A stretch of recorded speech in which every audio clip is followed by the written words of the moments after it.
This wonderful Victorian lady travels around the world. She visits 60 countries, 6 continents, and she discovers 20,000 butterflies. Hello and welcome to the Treasured Page. I'm Melanie and this is our quiet crafting space. Welcome back everybody. Well, I'm going to have a go at the project that I had set last month, and this is to make a tri-fold stacked journal. And what you're looking at here is 3 panels. Now I'm going to break the project down into 3 parts. Because there are 3 panels, we're going to be starting with panel number 1. So this is going to form part of the cover, and you could have a look at it like this. So here we go, we've got 2 signatures in there, and we can put this over the top like that, and that can form a wraparound cover and give a staggered look with interactive pockets and tucks and things like that. And we'll be able to adjust the binding, and it could potentially be a no-sew. If you wanted to use the string idea, that might just be a really nice way of getting into having a go at the junk journaling. So it could be, because we have this lovely folding out tri-fold, we could have journal pages or a journal to flip out on this side and also to flip over on this side, and this could reveal a very interesting background for which to put pockets and tucks and things in. Now, this project has already started over on the Facebook group, so if you haven't seen some of the projects that are going up there, you can have a look at the featured section of the Treasured Page FB group, and you will find more video footage explaining what the project is for this month. And I'm going to be focusing in on our first panel. Now the panel here we're looking for is 13 centimetres by 13 centimetres, 5¼ inches by 5¼ inches, and it doesn't matter, we're working with whatever packaging, scraps or anything you can get your hands on. So if you'd like to make this under your own steam, this of course can be to measurements that fit in with what you can find. So to make my panels today, I'm going to attempt to make 2, and I've just been cutting up some old packaging to the measurements that I've just shown you. So that's 13 centimetres by 13 centimetres. I've also got some cardboard box, so I cut a panel of that. So later on in this video, this cardboard is going to come in useful for the front of my first panel. Back in the 1800s, all the wonderful spice was coming from various places, and cinnamon, the best cinnamon, is known to come from Sri Lanka, and that was originally called Ceylon. Now the prompts for this challenge were cinnamon, trees and butterflies, and here you can see my papers. These are spice papers using tea and also turmeric, and I was splattering the turmeric around. After soaking the powder in hot water, it was then colouring that water with a beautiful, really vibrant dye, and I was able just to then sprinkle it around my papers, which I laid over the top of some plastic. So these are fabulous background papers. We can collage onto them. They can be turned into journal pages, they can be stamped on, they can be torn up, they can be used. They are just scrap paper that has been dyed, and this one has a mica shimmer on it, which is really pretty. And then look, some of them have got this fabulous splash of turmeric, and that cost absolutely nothing. It was just what was in the cupboard. So also in my spice cupboard were some cinnamon sticks, and these ones are actually from Ceylon, so I was really pleased that I had these, and they smell really, really lovely. It's just that time of year where you feel like you just want a little bit of extra spice on things. So let's spice things up. I just thought I'd show you what I've been up to with my spice sticks here, my cinnamon. I've been making little dangles, little cinnamon dangles here, and wrapping some wire. This is just floristry wire, around and around, and putting the end into the top and then going around and around. And what I also did was I took my awl and I tentatively poked through to the other side, and miraculously it didn't fall apart. So I was then able to poke through the wire, wrap it around and add on some beads, and that was a lot of fun. So I just did that off camera to get me into the mood. So I thought I would just show you that for some inspiration there of adding some beads and charms and string, bringing in that bohemian rustic traveller's vibe of finding the spice on the old spice roots. So there we go. So that has been great. But today I want to focus in on the butterflies. So I thought I'd get myself in the mood today with a little bit of stamping. Just start with something simple and build from there. We're looking for butterflies, moths and wonderful winged creatures. Okay, I'm going to be lining up my butterflies. I want as many butterflies as I can get on this piece of paper. So I'm going to tightly cram them in, I think. I've got this one as well, but the wingspan is quite wide, so I'm going to turn him upside down and fit him in like that. And I'm using the Tonic Studio stamping press here, and I've made sure that it's got the rubber side up. So we pick up all of those onto the top here. I'm just going to remove that because it's easier for me to now stamp the ink. Just like this, I can get to it rather than trying to do it at an angle, so we just make things easier for ourselves. Now if you haven't got a stamping block, you could use the acrylic blocks and just line them up, but I think because I'm trying to get them all in on this piece of paper, I'm just going to do it this way, and then if I haven't quite got the stamp right, I can have another go. So let's bring that down and just push them on. Okay, let's have a look. So it's missed a bit there, but I think this is the beauty of having a go with a stamping set. Nothing's going to move. They are all in position, so as long as I don't knock them off, I can keep going with the ink until I get the impression or the depth of colour that I want. I should be okay with this ink. This is black soot. I did use a re-inker the other day, so we should have enough ink on here, but I think maybe because they are quite far up, I would probably need to just stand up over them and put more pressure on. That's better. And we just keep going until we get a whole sheet. Okay, now I'm reverting back to my acrylic block because I'd like an even number of the smaller ones. So I'm just going to put that there and see if I can get a bit more pressure just by doing this. I think the weight gets distributed over a lot on the stamping block, but actually I can get that first time with one of these. All right, I can put more pressure onto the ink pad. I think that's what it is. So I'm just going to add that down there now. And then I should have an even number of these. Yes. All right, I've got my stamped images and I've still got a little bit of residual ink left on there. So I don't want to waste it. I'm just going to put some on this envelope that's previously been dyed in tea. Oh, that's sweet. So we're just sort of cleaning the stamps off really. And I'll have this one down here. I can get a little secondary image, putting a lot of pressure on that one. Oh, there's a crinkle in the paper. Never mind. Perhaps let's have that one there. That one we can always cover up. And then this one, I think I'll put it here. Great.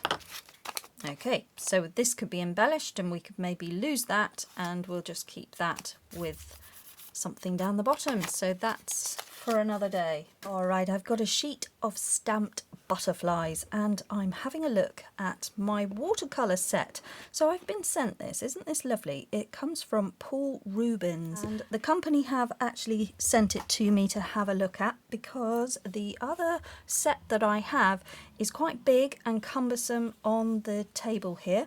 And I just thought, isn't this pretty? Isn't that just a lovely sort of nice gift idea? So I thought we'll just have a little look at this. So it comes all wrapped up with a little cloth to protect everything. Feels very posh. Feels like a lovely treat coming in a box like that. So there we go. Nice little pink tin. Very feminine.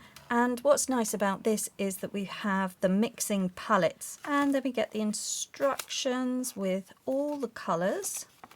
and information. Now I've received it and it's all in Chinese, so I can't read that, but I can see the colours, of course. So there's all the different colours that we could mix and play around with, and then there's a colour chart, which is interesting because it's in the English, so I can do a colour swatch there, and then everything's been wrapped up in little paper. So it tells you the name on there, Rose Red, and then that would correspond in here, so we could do the swatch. So I think it would be wise to do the swatch and not lose the paper. However, I probably don't want rose red, thinking about it, or maybe I do. So we probably don't want to lose the little label sticker. So I think what I will do, because I haven't got time to swatch it out, I'm just going to put that in the base, and then I will know what it is. And then that clips back in there, so I can do that for all of these. Chinese red.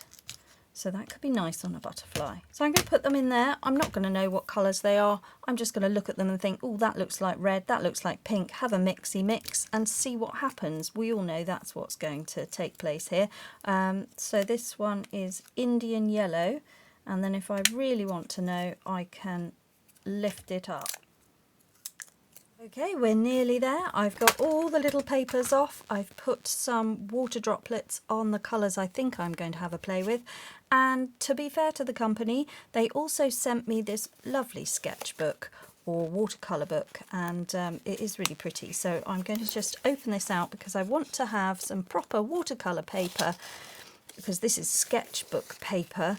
I was just using scrap, obviously, for my junk journaling, but we have actually got something very lovely here, so we might as well just show it off. And oh yes, it's really nice watercolour, cold press watercolour paper. So I'll leave the link below for if you did want to buy a little set for yourself and you know, have something rather beautiful. This I think is very, very nice. It's also got a little bookmark in here. So this is very thick paper, really nicely bound. Of course I'm just destroying it, but it is beautiful. But I think what I probably prefer to do is pull out all the papers and rebind it, and yeah.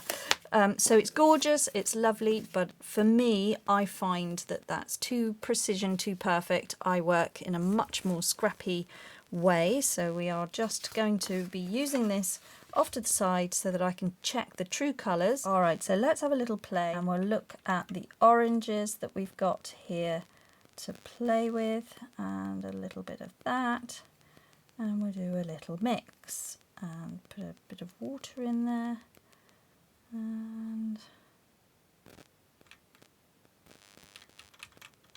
a little bit like that. Alright, a little bit of a colour mix of the orange there. Let's have a look what we get. That's actually very nice, isn't it? Okay, so we've got a rather vibrant orange. I'm thinking let's just add this over here onto one of my butterflies. Okay, so this is just going to end up being a sheet to fussy cut out these butterflies, and it's just fun, just having a little play. I'm going outside of the lines and I'm not worried. So we'll just do these. Don't know what butterflies these are. Could be painted ladies. They are quite orange and they've got a bit of red in them as well, so we'll add a little bit of red in a minute.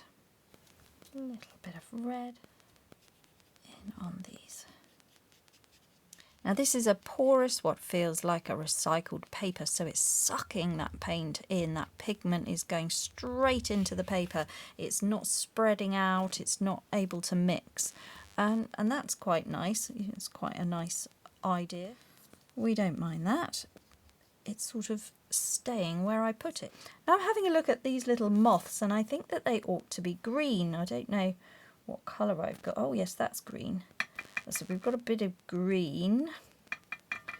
Have you seen a green moth? Maybe in the depths of Trinidad there are green moths.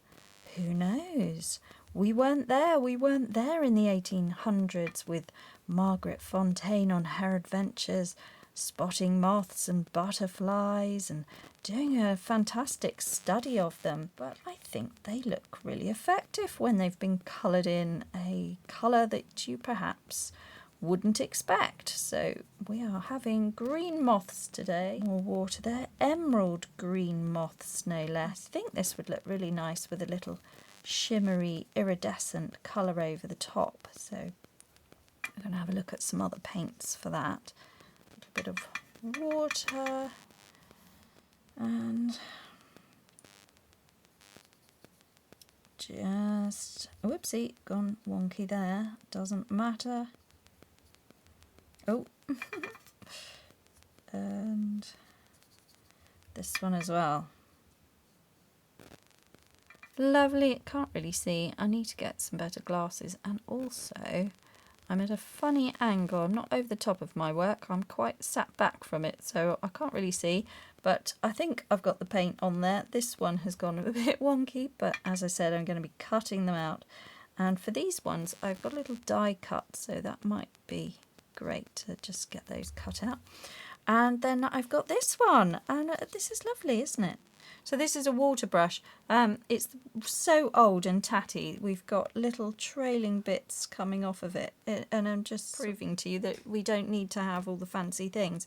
Now this is an affordable watercolour set, so it is really sweet, and the colours are reasonable. Got my paintbrush dipped in this gorgeous blue, turquoise blue, and a bit of green. Mix it in there.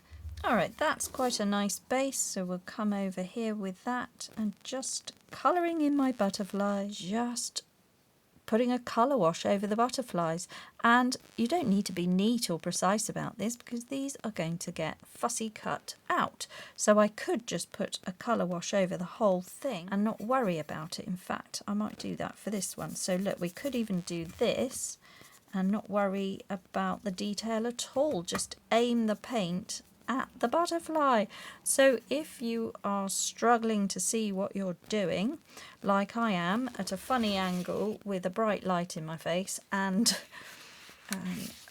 not the best brush in the world, we can just aim it at what we want to achieve. Oh look, that's really nice.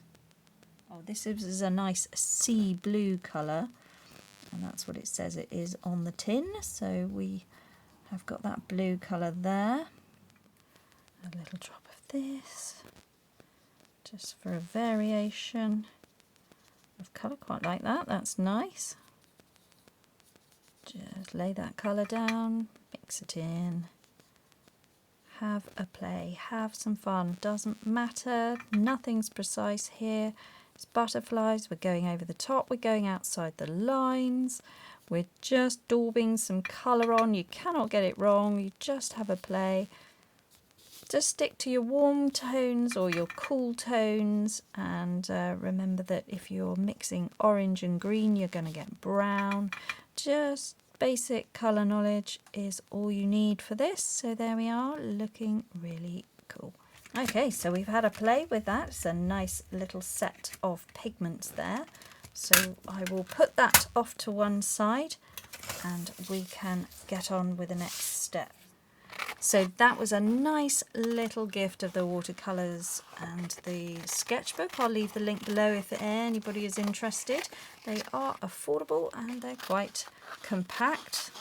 And now I'm getting on and cutting out my butterflies. So this is quite a good idea. So I think here these are quite nice because I have managed to stay inside the lines there. So that's quite a nice little card. I'll just leave that. And even the three on their own are nice, but I have managed to go outside of the lines. I don't know that that matters, but yeah, these are good little journaling extras that you could certainly do, especially if you've been neat with it. Unlike me, I've been all over the place. But I think if I can get these out, these two would probably look quite good. So there we go. They look really nice on their own. All we need to do, cut a little tag corner there. Yeah, the little tag corner, little wonky tag, fun. Just round the corners off, maybe. Oh, that's perfect. Just add that. Ink round the edge, and we've got ourselves a little extra to tuck, but I think what I'll do is I will fussy cut these out. And using a watercolour shimmer, I have just added a little sparkle to the wings. And here they are looking really cute. And this is another day, so I have cut them all out and we are ready to go for this project. But it has been a few days, to be honest. I had to have a little break. I was having technical difficulties with some of the filming, and I do apologise if you have been hearing a little fuzzy sound. I think my camera equipment needs upgrading, shall we say. But this is interesting because this is where I was able to cut out the butterflies using a die cut, also from Tim Holtz, which corresponds to the entomology set. So they are the little moths and they came from there. So I was able to die cut them out and you are left with this really fun stencil. So I thought maybe we could use that because that's scrap. So I'll put it off to one side so I can see it over there to remind myself. This was the envelope that I want to do something with. And because I've lost my focus somewhat and I've stepped away from the project, I just thought I'd pull myself back in and focus back in on the panels. All right, so I'm going to start by covering my panel and just get myself back into the swing of this one. So I've got some scrap paper here, which was tea stained, and then I have been flicking the ink and the paint around, and some of the yellow splatters there is turmeric. So I'm going to glue this onto here like that. So we're just going to use the stick glue and just relax back into this and think about Margaret Fountaine on her adventures. So she was this wonderful lady in the 1800s, travelling all around the world, leaving behind her humdrum life of living in a very quiet parish in England. And the most exciting thing that I think she did was go to Norwich, which would have been a bigger city to where she lived, escaping village life and going to get involved. She was an artist, so she liked to paint cathedrals and things like that, which she did to try and earn herself a little bit of money. And she was very good at it. And the reason she was very good at it is because she had fallen in love with one of the head choristers of the cathedral church. And she was definitely attending all of the services of that time. And to try and catch the eye of this head singer that she had fallen really quite heavily for. Now, this man had the most fabulous name. He was called Septimus. And she really, really was rather taken by Septimus. He had a very lovely singing voice. So she did find herself loitering around in the grounds, painting and sketching all manner of things, and see if there would be an opportunity for having something to say to one another. So this went on for years. Unrequited love. And Septimus simply wasn't noticing Margaret, and she was quite young and really quite imagining what her life would be like with him. But he was very much not aware of her affections, and he was seen walking out with another lady. Now Margaret was really upset to find out, and there were rumours that he had proposed to this girl. Well, that was very disappointing because Margaret had been imagining her life with Septimus, and this unrequited love, it went on for years like this. Until one day Margaret was painting and she needed to go into the shop in the cloisters at the cathedral and ask for some water for her watercolour paints. And as she did, she realised that Septimus was in there helping. And she was a well-to-do lady. She was a daughter of a clergyman and she had lots of sisters and some brothers. They were a big family and she was educated. And when it came to speaking to Septimus for the first time, this wonderful man, this object of all of her affections, he opened his mouth to speak and the reality was completely different from the fantasy.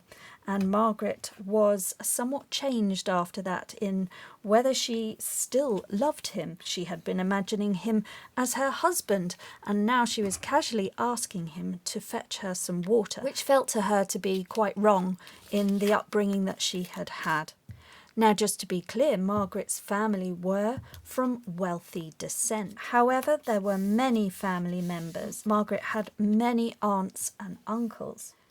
And money had not come down to Margaret's father in quite the same way as an older son would have received more wealth. Therefore, we can look at Margaret's family really as more like the poor relations. Now, Margaret had the most wonderful uncle. He was really generous, but he'd never married and he didn't have any children. And very unfortunately, he passed away. But he had in his will left Margaret and her brothers and sisters a considerable fortune. And this was then divided between them all, and it gave Margaret enough of an allowance to be able to go and fulfill all the things that she wanted to. Well, sadly, she couldn't have Septimus. That had not worked out. In fact, he had been drinking and shown up drunk to a special occasion, and he was asked to leave, so he had to go. And she ended up giving him a lot of money. This is all before she received her good fortune from her uncle. She had, in fact, sold all of her artwork, and she gathered together every painting and sketch, and she sold the whole lot to make some money to send to this Septimus to try and put his name right, to pay his debts, because he did have a lot of debts as well. So a very young and naive Margaret ended up giving Septimus, or sending Septimus, all her money. And this infatuation was entirely in her head. She had previously written to him to try and coax out some sort of communication to alert him to the fact that she was really interested in him, and he just didn't get it. He never responded, and it just wasn't met with the same enthusiasm. And then when she sends him all this money to see if she can help clear his name and clear his debts, he does write her a letter, and it arrives, and it's all wonderful and beautiful, and she's head over heels that he's written to her. And it's very, very basic. It's just a simple standard thank you, but he does sign off "forever yours," and she clutches onto that. And so yes, there is just this longing for somebody that is just unobtainable. So then she receives this news of the uncle's passing, and further down the line she receives her allowance from his estate, and this gives her the opportunity to then go travelling. She has this wonderful artistic eye, and she also has a lovely relationship with her sisters, and she starts to embark on her travelling adventure, and it is abroad where she first discovers her love and intrigue for the butterflies. And here we go with this little envelope just symbolising this expectation, this longing, this wanting, this unrequited love is then later rewarded. Her patience is rewarded by good fortune, and she then goes on, and it says here, never stop exploring, and that is just a scrap that I found, and it was not stamped out for this project at all. It was just another piece that was floating around the desk. But how perfect is that, just to say what we're talking about, never stop exploring. Because that's exactly what she did. So she went off and she was able to discover a new love, a new passion, and it was the natural world. It was nature and chasing butterflies. So I think Margaret was forever chasing something throughout her entire life. Now, we know all of these details of Margaret Fontaine's life because she kept a very detailed journal or diary, and she was able to note down her life right from the age of 15 through to the end of her life. And we've got a wonderful record in the book that I showed you at the beginning of this video. So if you are interested in finding out a little bit more about the wonderful life of Margaret Fountaine and her beautiful collection of butterflies. She is from England. She was from Norfolk. In fact, she left 12 journals hidden and they were later discovered. So I want to make something with these butterflies, keeping in mind the wonderful details of Margaret Fountaine. She was an incredible lady, born in 1878 and she died in 1940. And she just collected so many butterflies, but it isn't all as you would expect. So keeping butterflies and noting them down for scientific reasons possibly doesn't sit right with everybody, because that is an otherwise beautiful butterfly that has some way made itself into a display cabinet. Well, Margaret was different. She raised butterflies, she bred them, she rescued them, and she released them. She bred and raised hundreds and hundreds of butterflies, and for every one butterfly in her collection, she raised 100 more and set them free. And so she's actually part of a conservation project that she started many, many years ago, and others have followed in her footsteps to continue the migration of butterflies all over the world. So she was an incredible lady, and it isn't as it would seem. It isn't just hunting and gathering and collecting. It isn't that at all. Being able to present to the rest of the world the most amazing collection of butterflies that can still be seen today. And we owe a lot to this incredible woman for her careful documentation that has meant so many other butterflies have not needed to be captured and kept in a glass cage. Now, having said all that, I do want to keep my paper butterflies in good check, and I have had a little thought that I might like to have them in a frame. And at the beginning of the video I showed you this piece of cardboard box which I have cut off, and I have then been cutting out frames from the cardboard box, and they are here. So we now have something like this, and that was just cut using a craft knife and a ruler. So I'm thinking, if I take one of my panels, this is where it's going to be at the front, I need to leave a space for future binding, whether that's tab binding or string, and I just want to choose the frame. So I've cut several, so when I cut one out I then carried on in the middle cutting more, so that is like that, so they can all pop out now, and I just carried on using up the scrap. So I could have a smaller one on the front, but I think I prefer a nice large one. Okay, so I'm going to take two of the larger size frames and I'm going to put these to one side.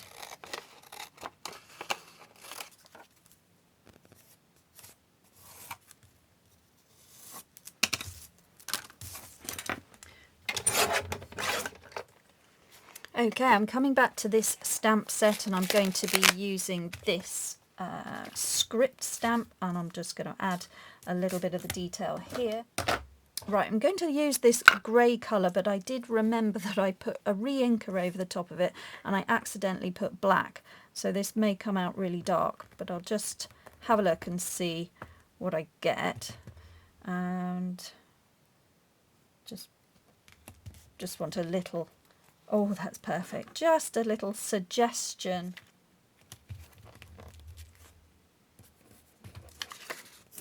Now I'm just drawing around this frame that we've already got here like a template, because I want to have a second frame that will go over the top of this. And then what I think I will do is I will decorate the top one up, and I will sandwich in something like an acetate or some plastic packaging and create a window effect, but this is going to be the top part of my frame. So I'm just going to cut this out, and then I want to decorate it, but I'm going to leave the middle section for now. Now I found this acrylic or acetate which I'm going to be using as a window, and this is going to be the outer frame. Alright, I'm just cutting up some packaging here. I'm going to be sticking this down, and then I'm going to be working on this as another frame to go over the top of this. I'm now gluing down over the top of some packaging paper. I want to have darker colour frames to go around my butterflies, and I'm just gluing this down here. And then I'm going to just trim around, create a bit more of a frame here. Didn't leave myself much room to work with there, but I'm just going to cover this. Just following the same as I did before, I'm just covering what will become my top frame in packaging, and I'm just going all the way around for both of those frames. So eventually this middle section's going to get cut out. First, I've just got to make it more interesting because it's super boring at the moment. Okay, so I've got my pieces here and they've been cut out. They're going to come over the top of here eventually and have the hole cut out in the middle. So I'm flipping them over and I'm going to be decorating just around the outside edge with scraps. And so again, I'm just going to put a little bit of glue all the way around and do that around here. And then just glue on some scraps. I'm not going to think about it. It can be the same sort of scrap that we've already seen here. It's just going to provide a little bit of texture as I bring in some other things as well. So just a bit of an odd collage going around here. It doesn't need to match. It doesn't need to look great. It just wants some layers. So what I'm looking for here is just some different styles of paper. This one's got a frayed edge which could just look quite nice, so I'm going to put that down here. I'm doing two at the same time really, just trying to bring in some detail, and then I think what I will do is go over with it with a sewing machine, just putting down some background texture here. It doesn't matter at all what it looks like, just want to have layers to build up a slight thickness on the edge. Just some fun scraps just going down, just using up odds and ends, little bits and pieces, varying the texture. What is lurking in your waste paper basket? Just bring it out, add that round.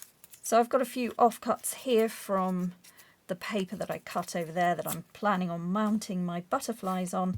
So I'll just sort of keep going with a few extra bits, just bringing in that layered texture, working our way round with some different assortments of scraps and a little bit of fabric. I think we'll add this in here.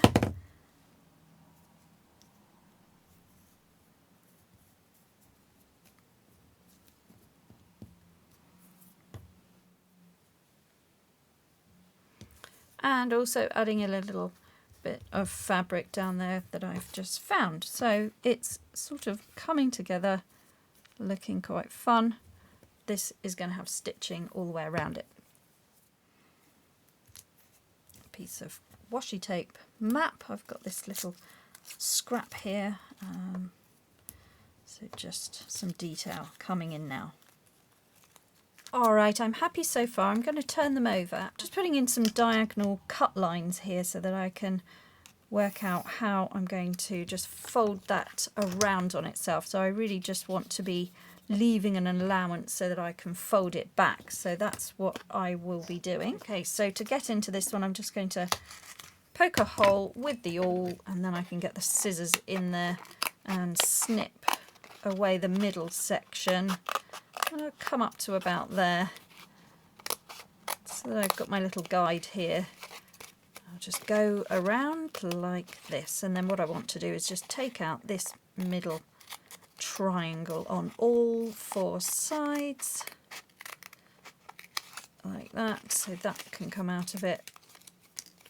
There we go, and then I can just go around like this until I've got rid of everything, and come in and cut those corner bits there, I think, and that one as well.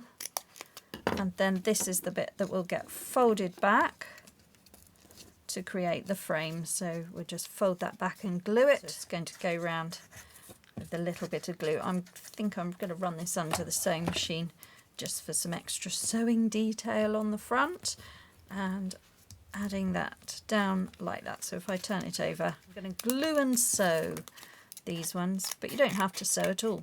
The glue will be sufficient. but that's how they're looking. Okay, back from the sewing machine, I've gone all the way around. And while I was over there, I found some little extra scraps of fabric. So that's the back. I'll show you the front in a second.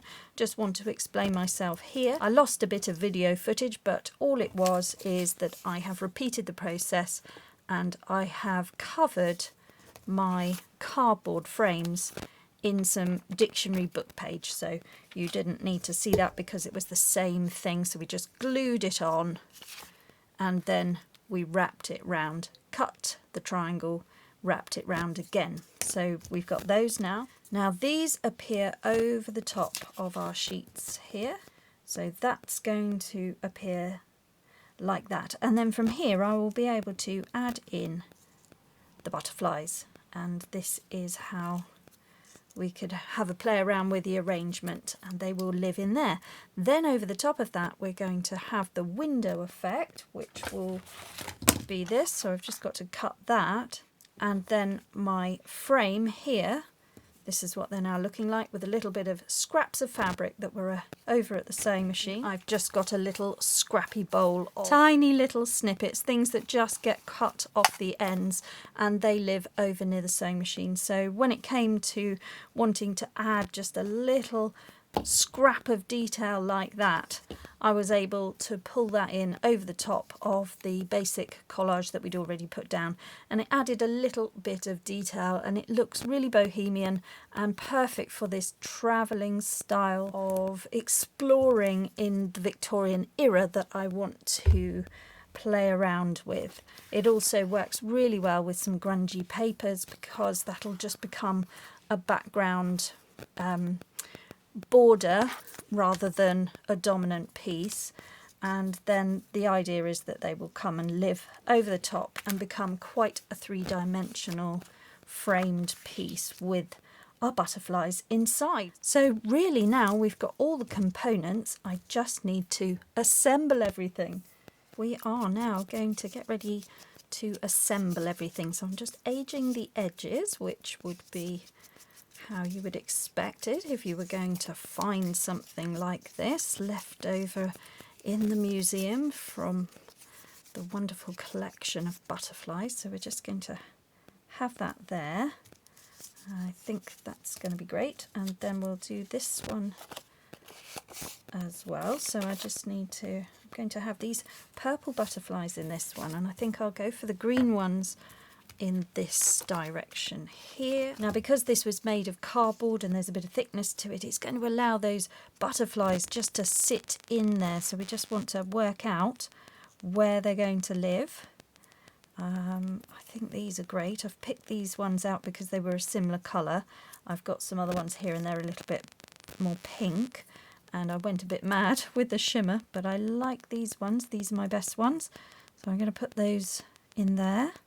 And then it gives a real sense of what it would have been like to actually have to think about lining them up so perfectly. Oh, I love this. It's so exciting. It's all come together, and it's taken quite some time over several days, but just coming back and doing a little bit extra. So first we do the butterflies, then we do the frame. You know, it's really nice to just settle in and have a little ongoing project. So this is a great fun weekend project, little scrappy frames for the butterflies. Okay, I'm just going to put that down there, I think,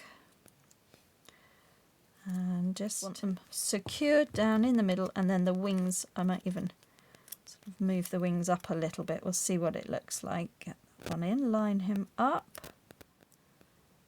I really love seeing this project coming together, and just to imagine how much work would have gone into being able to lay down a butterfly that you bred yourself, that you've helped to increase the population, and just this fascination of these really awesome creatures. Alright, so now I'm going to glue down the frame over the top onto the paper below. Here we go, we are gluing this down.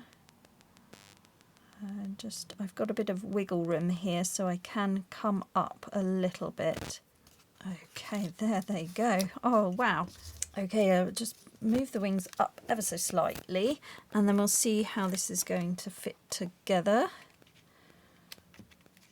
Okay, now on this back of the front frame, I'm going to be adding the acetate clear plastic sheet here that's going to become a window. So we'll just put that into place. Try not to smudge the glue so we can see through. And just push that down from the front. Very nice. I've also decided to put some brads through on all four corners just to really secure this down, so I'm not getting too worried about the precision here with the glue, because I'm going to use these little split pins to go through. So we'll just put that on there. Oh my goodness, it is so effective. How fun is that? And then that's the back of it, which will get glued down onto our panel. Oh, look. So that will be like that. Probably not that one.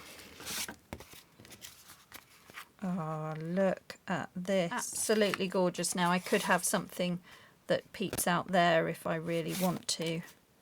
Isn't that just going to be so fun? I love that. Matches in with the blue. Really like that. Okay. Do we want this? Let's have a look at this idea.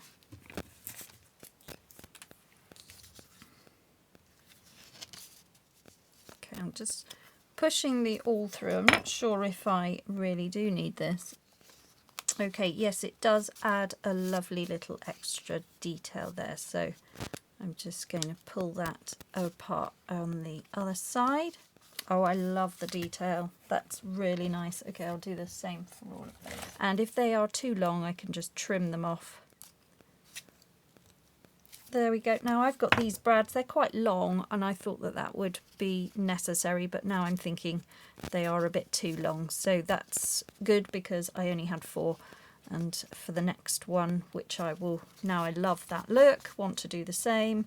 So I could just use any standard brass coloured split pins, anything really, gold ones. You can always change the colour with some brown alcohol ink onto metal as well. So that is the project today. I am so pleased, and that is how it's going to appear on this panel.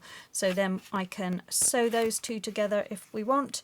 This can become a nice pocket for a tag, or we can put the envelope in there, or we can have something on the back. So this is how it could appear as a front cover. We will have it off-centered slightly so there is a space there for binding. And it could look really nice with some pressed eyelets or grommets going down the side there and some string through it, or tab binding.